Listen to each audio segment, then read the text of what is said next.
Blood Cancer UK is co-producing a film with ITN Productions this year. What are the key aims of the collaboration? So it's really about raising awareness. Like, blood cancer is the 5th most common cancer in the country. It's really sadly the 3rd biggest killer, and yet it's really poorly understood. And there are new treatments coming down the line all the time. There's lots of exciting breakthroughs in research. So we really want to do this collaboration so that we can educate more people and ultimately save more lives. So we did some work last year that showed that more than half of people in the population can't name a single symptom of blood cancer, which is terrifying if you think that 1 in 19 of us are going to get it in our lifetime.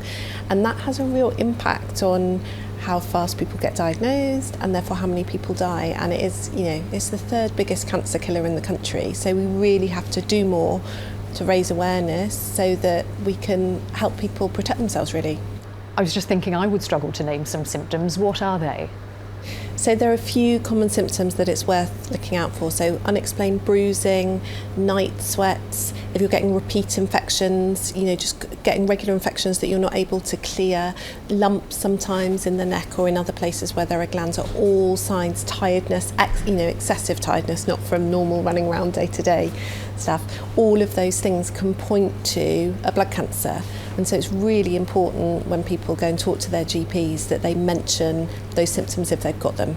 And what about diagnosis? How difficult is it to diagnose? So what we can see is that people go and see their GP sometimes 5 or more times before they get their blood cancer diagnosis, and that can be incredibly distressing for patients because they know that something's wrong and yet they keep turning up with perhaps a new symptom or the same symptom, and it takes a really long time for that to translate into a blood cancer diagnosis. So there's new hope coming in terms of easier blood tests that might be able to identify blood cancer, but for the time being it relies on a person being aware of their symptoms, describing them really well to a healthcare professional, and then that healthcare professional recognising, actually, hang on a minute, this is a warning sign for cancer, and sending people off for the right tests. So Gemma, how is Blood Cancer UK supporting better patient outcomes? Blood Cancer UK funds a lot of research into blood cancer. So in our history, we've funded more than £500 million of research, which has really helped drive incredible breakthroughs.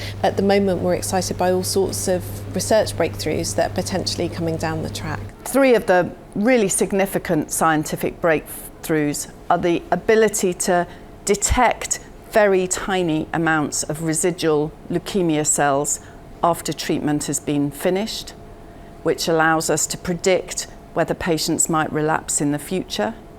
The ability to make and give safely to patients targeted drugs that prevent the growth of leukemic cells and can be used as an alternative to chemotherapy, such as the treatment of chronic myeloid leukemia, and the use of genetic engineering to take patients' own immune cells and equip them to be able to recognise and kill their own leukemia or cancer cells.